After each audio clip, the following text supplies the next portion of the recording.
பார்க்குறோன்னு பார்த்தீங்கன்னா பானிபூரி எப்படி செய்யறதுன்னு தான் பார்க்க போகிறோம். பானிபூரி நம்ம செய்யறது இன்னும் ஈஸி தான். இது பாருங்கள், இந்த மாதிரி கடையிலே விற்கும், சூப்பர் மார்க்கெட்லலாம் விற்கும். பானிபூரி இது கேட்டாலே கொடுப்பாங்க. அது மாதிரி வாங்கிட்டு வந்து இது பாருங்கள், நான் கடாயில் எண்ணெய் சூடு பண்ணி வச்சுருக்கேன். நல்லா சூடு பண்ணி சிம்மில் போட்டு வச்சுக்கோங்க. அது மாதிரி ஒன்று ஒன்றா போட்டு பொரிச்சிங்கன்னா பால்ஸாக அந்த மாதிரி வரும். இது பாருங்கள், நம்ம எடுத்து வச்சுருக்கோம் பாருங்கள். இந்த மாதிரி எடுத்து வச்சுக்கிட்டு தயிர் பச்சடி செய்வோம்ல, அது மாதிரி தயிர் பச்சடி செஞ்சு இதில் வச்சு சாப்பிடலாம். அது எப்படி செய்யுதுன்னு நான் காட்டுறேன். அதுக்கு எதுவும் சாஸ் வச்சு சாப்பிட்லாம். அப்புறம் உருளைக்கிழங்கு பட்டாணி மசாலா வச்சு சாப்பிடலாம். இப்போ நான் அடுத்தது அதை எப்படி செய்யுதுன்னு காட்டுறேன், பார்க்கலாம் வாங்க. இப்போ பாருங்கள், பானிபூரிக்கு தேவையான மசாலா ரெடி பண்ணலாம். 1 ஸ்பூன் கடுகு, நான் 3 பெரிய வெங்காயம் போட்டுக்கலாம்.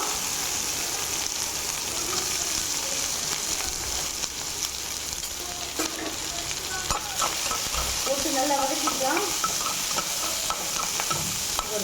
நல்லா கண்ணாடி பதத்துக்கு வதக்கிக்கணும். பானிபூரியில் வச்சு சாப்பிட்டோம்னா சூப்பராக இருக்கும். அது மாதிரி தயிர் பச்சடி, வெங்காயம் தயிரும் உப்பு போட்டு கலந்து சாப்பிட்டா அதுவும் சூப்பராக இருக்கும். அதே மாதிரி தயிர் வெள்ளை கொண்டக்கடலை அவிச்சு நைட்டாக ஊற வச்சு வச்சுட்டு உப்பு போட்டு அதையும் தயிரையும் வச்சு சாப்பிட்டாலும் நல்லாயிருக்கும். அப்புறம் sauce, tomato sauce, chilli sauce வச்சு சாப்பிட்டாலும் நல்லாயிருக்கும். அப்புறம் பானி செய்யறது இன்றைக்கி எனக்கு லேட்டாக எடுத்து செய்ய டைமில், இன்னொரு நாளைக்கு நான் செஞ்ச ஒரு வீடியோவாக போடுறேன், பார்த்து தெரிஞ்சுக்கோங்க. நீங்கள் இது மாதிரி செய்யுங்க. இங்கே பாருங்கள், இப்போது வெங்காயம் வதங்கிடுச்சு. இதில் ஒரு தக்காளியை நைஸாக கட்டி வச்சுக்கிறேன்.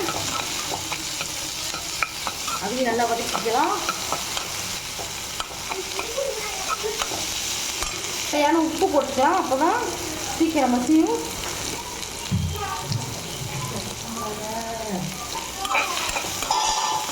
அதையும் எடுத்துக்கலாம்.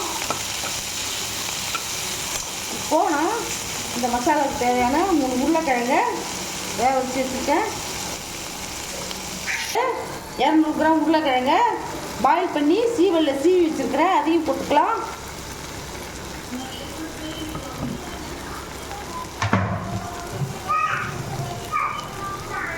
இப்போது நான் ஊற வச்ச பட்டாணியை 1/2 மணி நேரம் பாயில் பண்ணி வச்சுருக்கேன். அதையும் போட்டுக்கலாம். எல்லாத்தையும் போட்டு வதக்கிக்கலாம். இது மாதிரி பொடிசாக நம்ம வந்து சீவலில் உருளைக்கிழங்கு போட்டால் தான் குட்டி சாப்பிடுவாங்க. பெருசாக இருந்தால் சில பசங்க சாப்பிட மாட்டாங்க. அடுத்தது சும்மா கொஞ்சமாக பாருங்கள், 1/4 டீஸ்பூன் சில்லி பவுடர், 1/2 டீஸ்பூன் மல்லித்தூள், 1 ஸ்பூன் ஃபுல்லாக போட்டுக்கோங்க. கரம் மசாலா போட்டு அதையும் நல்லா வதக்கிக்கலாம்.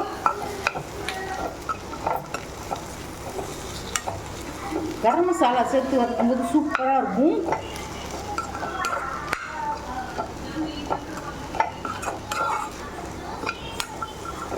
ஏன்னா உப்பு நம்ம கொஞ்சம் கம்மியாக தான் போடணும். ஏன்னா இந்த கரம் மசாலாவில் உப்பு போட்டிருப்பாங்க, அதனால் பார்த்து போட்டுக்கோங்க. பாருங்கள், இப்போ இதில் மல்லித்தழை தூவலாம். ஆனால் மல்லி போட்டோம்னாக்கா குட்டீஸ்லாம் சாப்பிட மாட்டாங்க. அதனால் நான் போடலை. குட்டீஸ் தான் நீ கேட்டுக்காங்க, பானிபூரி செஞ்சு கொடுங்க பாட்டி அப்படின்னு. அதனால தான் நான் இன்றைக்கி செய்கிறேன். ஆனால் குட்டீஸுக்கு ஏற்ற மாதிரி நம்ம செய்ய வேண்டியா இருக்குது. இல்லைன்னா நம்ம செஞ்சு வேஸ்ட்டாக போயிடும். பசங்க சாப்பிட மாட்டாங்க. இப்போ நம்மளே சாப்பிட வேண்டியா இருக்குது, மனசு கேட்க மாட்டுது. அதனால அதுங்களுக்கு ஏற்ற மாதிரி செஞ்சு கொடுங்க. இதில் 1 டீஸ்பூன் சர்க்கரை சேர்த்துக்கணும். கொஞ்சம் ஸ்வீட்டாக இருந்தாக்கா பசங்க நல்லா விரும்பி சாப்பிடுவாங்க.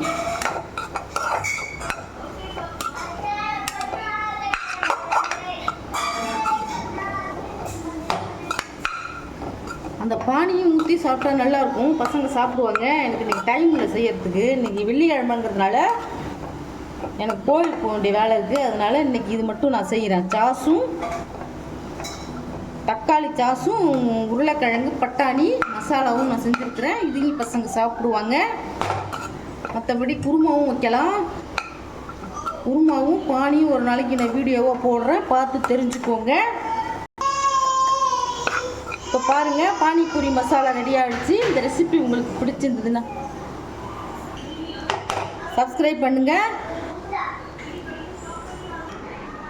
பாருங்கள், நம்ம பானிபூரி பொரிச்ச பால்ஸை இந்த மாதிரி உடச்சி விட்டுக்கோங்க. இதில் நம்ம இங்கே பாருங்கள் டொமேட்டோ சாஸ் வச்சுருக்கேன், அது தேவையான அளவு இது ஊற்றி இப்படி வச்சுக்கலாம். ஒன்று ஒன்றா எடுத்து சாப்பிட குட்டீஸ்லாம் நல்லா சாப்பிடுவாங்க, அழகாக ரொம்ப விரும்பி சாப்பிடுவாங்க. நம்ம கடையில் வாங்குறத விட வீட்டிலே செஞ்சு கொடுக்கலாம். இது இருக்கட்டும். அடுத்தது இது பாருங்கள், உருளைக்கிழங்கு. இது பாருங்கள், உருளைக்கிழங்கு மசாலா, அதையும் இந்த வரும்.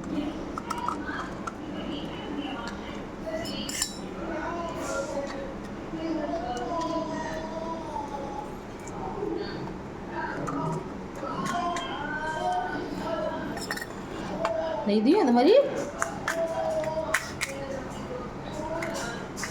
மாதிரி பொரிச்சு கொடுத்தீங்கன்னா 3 இதுதான் நல்லா சாப்பிடுவாங்க. இதையும் வச்சுட்டோம். அடுத்தது பாருங்கள், தயிர்.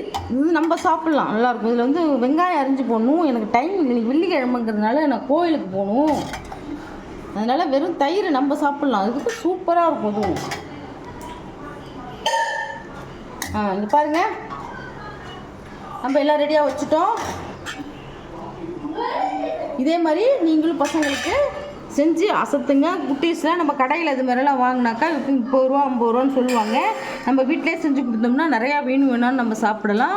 அந்த பானிபூரி வந்து சூப்பர் மார்க்கெட்லலாம் விற்கும், நமக்கு விலை கம்மி தான். அது மாதிரி வாங்கி நம்ம எண்ணெயில் போட்டு பொரித்து இந்த மாதிரி டப்ஸ், இந்த மசாலா, வெங்காய தயிர் பச்சடி, டொமேட்டோ சாஸ், சில்லி சாஸ், பானி நான் வந்து இன்னொரு வாட்டி போடுறேன்னு சொல்லியிருக்கேன். அது மாதிரி கொடுக்கலாம். இந்த ரெசிபி உங்களுக்கு பிடிச்சிருந்ததுன்னா எங்கள் சேனலை ஷேர் பண்ணுங்கள், லைக் பண்ணுங்கள், சப்ஸ்கிரைப் பண்ணுங்கள். தேங்க்யூ, பாய்.